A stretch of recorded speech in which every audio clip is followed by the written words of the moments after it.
This is a prophetic vision, a ferocious wave taking us to hell in a handbasket. Yeah.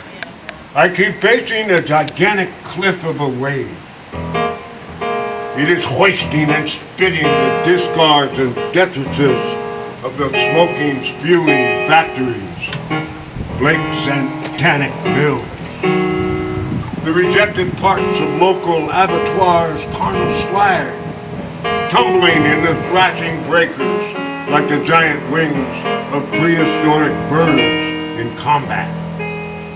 Then rumbling uprooted trees, crash piers, take skiffs inland.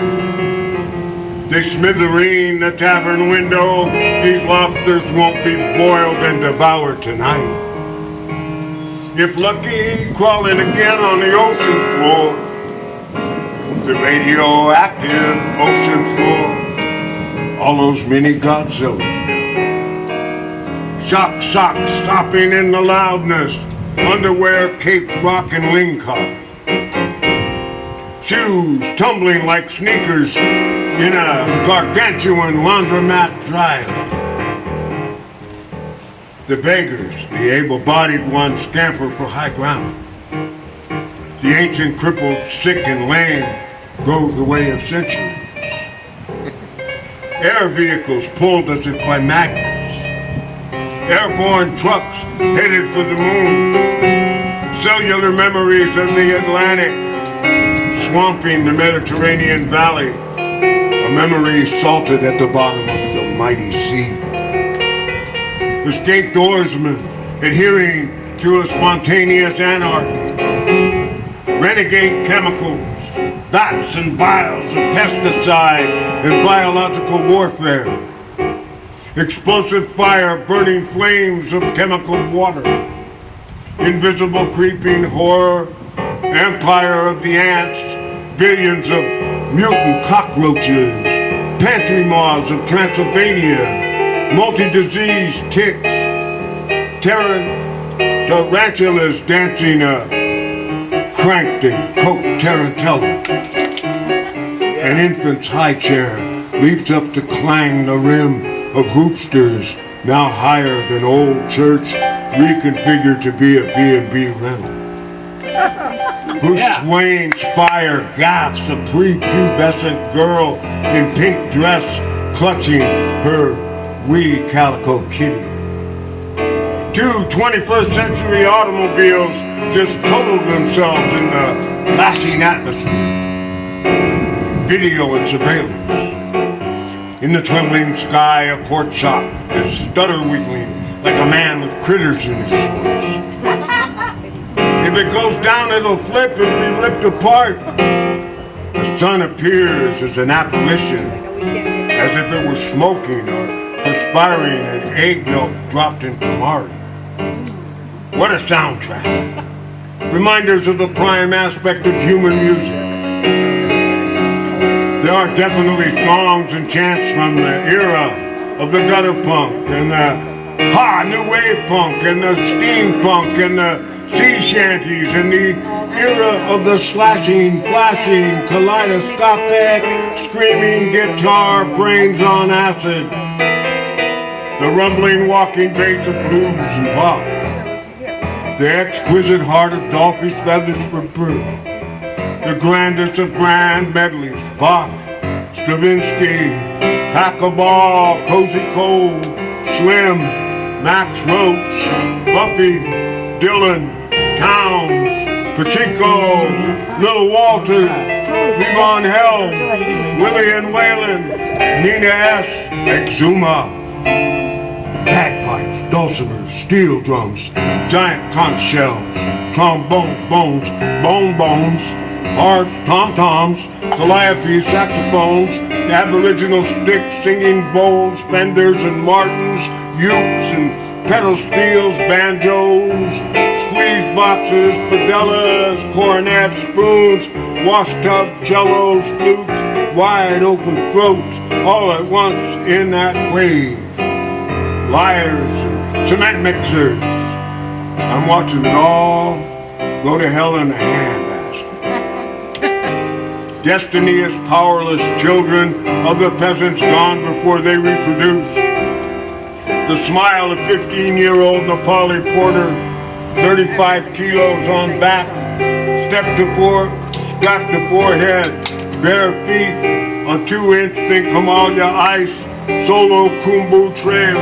His namaste heard midst the squadron of hyper-weepy violins, sympathetic string choruses like a Swiss timepiece slowly perfectly beaming. His grinning affirmation turns towards the center of our universe.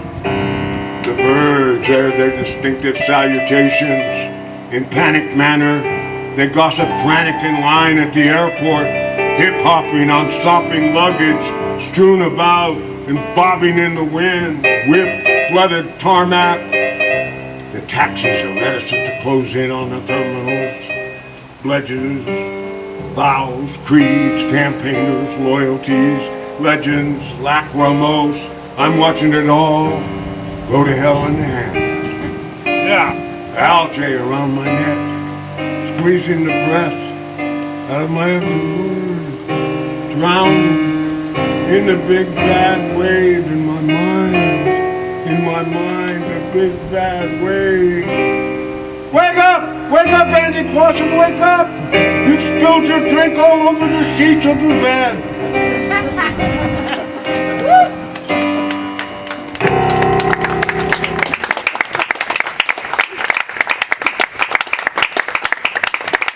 This is from my book, just a little bit. From most of it is anecdotes, and I'm not sure what I'm going to do yet. But this is Beat, the latter days of the Beat generation, a first-hand account by moi, Andy Clausen. So, back in the 70s, a computer was asked who was the most remembered person from the era would be. Allen Ginsberg. He wrote Howl, arguably the most influential, certainly the most monumental English language poem of the 20th century. He was a seminal force, an outlaw, populist voice in the concrete wilderness, flooring up hip, revolutionary, spiritually reawakened, candid Ignu verse.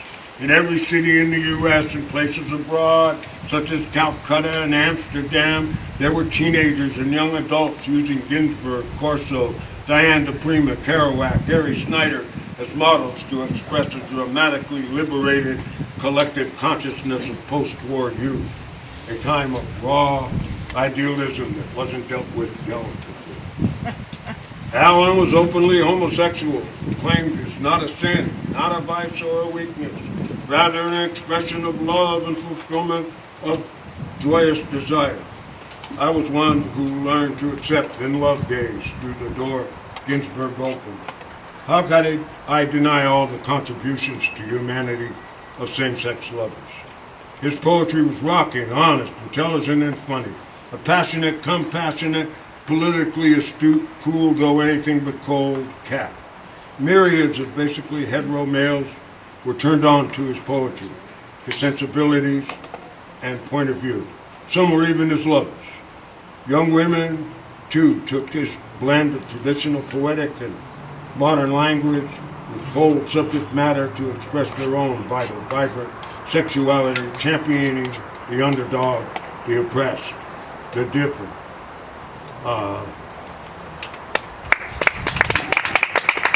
When I would walk with him in New York, Berkeley, San Fran, Austin, Prague, Boulder, Denver, New Brunswick, going to the store or post office or to a reading, stopped on the street, he would always give folks a bit of time. He could get irritated if they interrupted the conversation and wanted to poke a finger in his chest telling him he'd lost his soul. Or East Village, Manhattan, babushkas lifting up their skirts, showing the bloomers, shouting, "This is what you want, Ginsberg." He'd moan, then chuckle at that, followed by a wry, wistful, naughty turning of the mouth. Louder.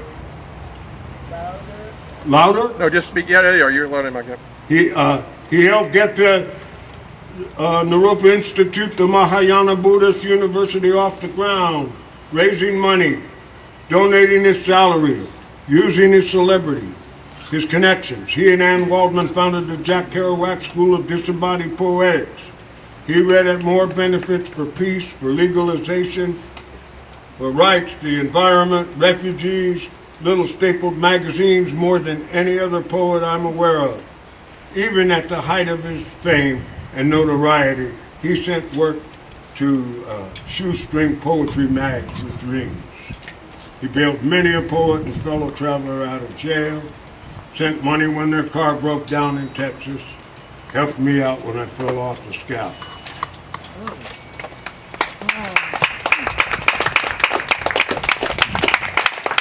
The song's between night and day, and that was her. Did you see a woman wander in and out of the thick, warm fog? Was it Patsy Cline? I saw her walking night after midnight. She was singing softly. Crazy. I'm crazy. I saw through a shaded window the silhouette of a woman walk back and forth at 5 a.m., still walking the floor just the way Hank said she would. I hear Ramblin' Man, that minor chord eerie masterpiece, flying backwards to the nomadic days out of the Ulaanbaatar Valley and the great cities of the BCE, Asian steppes and the Dravidian music, the Rome melodies taken everywhere, the jazz, the Celts, who brought the ancient chords and airs to the Appalachian Mountains and achingly warbled from the backbone of Montgomery, Alabama, and sparked the poetry of Towns and Steve Young, Mickey Newberry and Willie, James McMurtry and Luke Spencer, Jimmy Rogers and Earl Father Hines, together in the same song, Cisco, Woody, and Huddy. What a marvelous, modern, concise world. I can feel Otis Redding would be a comrade as he implores trial and tenderness. Aaron Neville on the post-midnight car radio, crooning Ave Maria like a seraph. And I'm knee-deep in my tears. And when Buffy St. Marie hits her high notes, I weep and shiver for the loss of native life and land.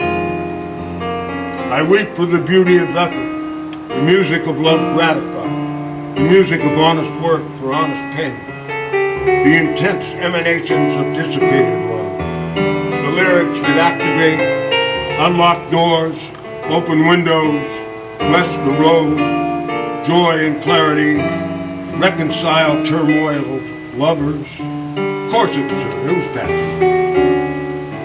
And now I will end with, we will live to dance again. This is an abridged version of this. Oh, you were special flaunting that bare shoulder with spinning moves in the drum circle, in the country tavern hardwood, in the meadow of magic round the fire.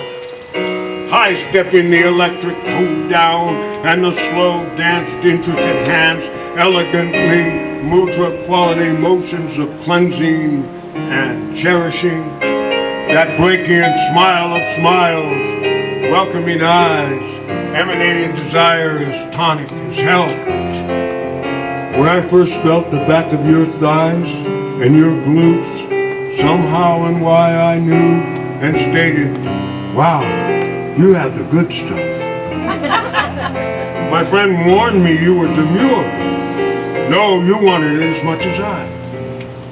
And your face resembling so Bernini's St. Teresa, espousing and exposing what the ideals of the day made into spiritual orgasm, into strong, sought-after lovers, Mary Wollstonecraft and her daughter Mary Godwin Shelley, and you loved and produced ebullient language, rocking, rolling blues that birthed jazz and symphony in classic form. No, I am blessed.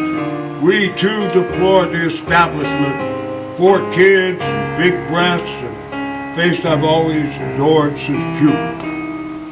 The gates of Eden protrude and beckon. I must learn the heavy heat deep in the ambrosial bath of my main tool, exhibiting a mind of its own. And a main tool exhibiting a mind of its own and your gypsy skirt dervish. Men and women are enthralled in homage to the traditions you evoke. The future radiates your cheeks. I watch your change apparel. Your skin orchestrates my fingers. I put my eyeballs into your nipples. It feels good. In a motel room, in a pub tent, in the guest room, in the car, in the otherworldly grand Tetons, jackrabbits and tumbleweeds going ape shit. Oh, delicious skin.